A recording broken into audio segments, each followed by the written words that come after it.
बिस्मिल्लाहिर्रहमानिर्रहीम अस्सलाम वालेकुम नाज़रीन मोहतरम।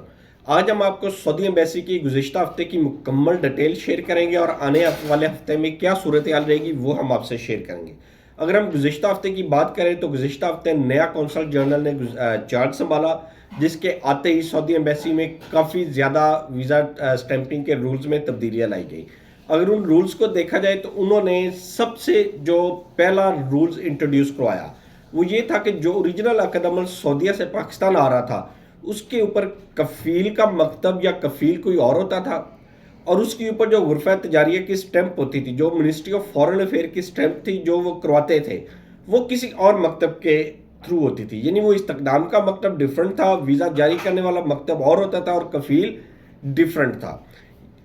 इन चीज़ों को उन्होंने थोड़ा सा टैकल किया है। टैकल करने के बाद ये ऑर्डर जारी किया है कि जिस मकतब से वीज़ा जारी होगा, जिस कफ़ील का वीज़ा जारी होगा, उसी ही मकतब और उसी ही कफ़ील की गुरफ़ा तजारिया की स्टैंप ऊपर लगी होगी तो वीज़ा स्टैंप होगा, अदरवाइज वीज़ा स्टैंप नहीं होगा।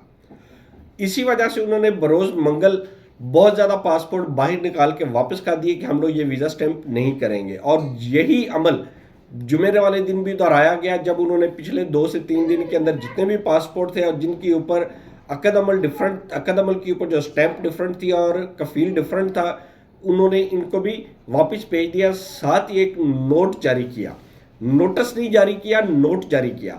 नोट हम आपसे शेयर भी कर रहे हैं। ये वो नोट है जिसके ऊपर वाज़ह लिखा हुआ है कि कफ़ील और गुरफ़ा तजारिया की स्टैंप वाला मकतब वो सेम होना चाहिए। अगर ये डिफरेंट होगा तो वीज़ा नहीं लगेगा। ये अभी सिर्फ कराची एम्बेसी की तरफ से नोट आया है। इस्लामाबाद में ऐसी किसी भी किस्म की कोई सूरत हाल नहीं, ना ही कोई मसला पैदा हो रहा है। वहाँ पे नॉर्मल रूटीन वाइज ओरिजिनल अकद अमल के साथ वीज़ा स्टैंपिंग का अमल जारी है। वीज़ा स्टैंपिंग का अमल जारी है और इंशाल्लाह उम्मीद की जाती है कि आइंदा चंद दिनों तक सेम प्रोसीजर इस्लामाबाद में रहेगा। लेकिन कराची में प्रेडिक्शन करना बहुत मुश्किल होता है, क्योंकि कराची के हालात और इस्लामाबाद के हालात में काफ़ी ज़्यादा फ़र्क होता है। वहाँ पे एम्बेसडर कौंसलर जनरल डिफरेंट होता है, कराची में डिफरेंट होता है, और दोनों की थिंकिंग और चेक करने की पैरामीटर्स वो डिफरेंट है।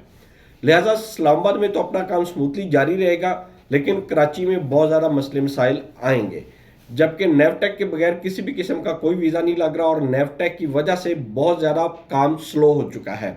इवन 20 पासपोर्ट का कोटा रोज़ाना की बुनियाद पर जारी है और किसी भी ड्रॉप बॉक्स वाले के पास तकरीबन 20 पासपोर्ट भी नहीं होते मुकम्मल कि वो अपना फुल ड्रॉप बॉक्स डेली की बुनियाद पर भेज सके। सबसे बड़ी वजह नेवटेक था। अगर हम नेवटेक की सूरत हाल का जायज़ा लें तो एक वक्त था कि नेवटेक पूरा फरवरी की स्लॉट्स बुक हो चुकी थी, लेकिन उन्होंने देखा कि प्रेशर बढ़ रहा है, लोगों के मेडिकल एक्सपायर हो रहे हैं, और नेवटेक की स्लॉट्स उन्होंने रोज़ाना की बुनियाद पर डबल शिफ्ट कर दी। पहले सुबह 9 बजे वाली स्लॉट जारी थी और अभी उन्होंने दोपहर 1 बजे वाली स्लॉट भी जारी कर दी, और ये भी आलमोस्ट रोज़ाना की बुनियाद पर मिल रही है, जिसमें ये नहीं है कि मैक्सिमम होता है तो आज नहीं मिल, कल नहीं मिल रही तो परसों की मिल जाएगी। ये कंस्ट्रक्शन वर्कर के लिए हम अपडेट आपको दे रहे हैं, उनकी स्लॉट है। बाकी जो रेगुलर स्लॉट्स हैं जो वीकली होती हैं, जिसमें इलेक्ट्रिशियन, प्लम्बर और ट्रेड्स डिफरेंट आ जाते हैं, वो अपनी रेगुलर रूटीन वाइज जारी है। ये तो वो सूरत हाल थी जो सऊदी एम्बेसी में लोगों को पेश आ रही है, लेकिन मौजूदा सूरत हाल और सऊदी गवर्नमेंट की तरफ से नए कवानीन की वजह से बेशुमार लोगों के मेडिकल एक्सपायर हो चुके हैं, और ये जो नया कानून इन्होंने नाफज किया है अकद अमल के ऊपर सेम कफ़ील का ही गुरफ़ा तजारिया होना चाहिए, जिसकी वजह से बेशुमार ऐसे पासपोर्ट है जो नेक्स्ट वीक में एक्सपायर हो जाएंगे और वीज़ा स्टैंपिंग नहीं होगी, क्योंकि इन लोगों ने पहले ही बड़ी मुश्किल से अकद अमल तैयार करवाया। अकद अमल तैयार करवाने के बाद नेवटेक क्लियर किया, और जब एम्बेसी में गए तो वहाँ पे एक नई सूरत हाल का सामना करना पड़ा। ये वो सूरत हाल थी जो इस वक्त पाकिस्तानी फेस कर रहे हैं, जो बहुत ज़्यादा गंभीर सूरत हाल है, क्योंकि हज़ारों की तादाद में नेक्स्ट वीक में पासपोर्ट मेडिकल एक्सपायर हो जाएंगे और लोगों के लाखों रुपए का ज़या हो जाएगा सिर्फ और सिर्फ ऐसी सूरत हाल की वजह से। अगर पिछले 2 महीनों में देखें तो सुबह से लेकर शाम तक आए दिन नई तब्दीलियाँ आई, नए कवानीन आए, जिसकी वजह से पाकिस्तानी शहरियों को जो सऊदी अरेबिया का सफ़र करना चाहते थे बड़ी मुश्किलात का सामना करना पड़ा।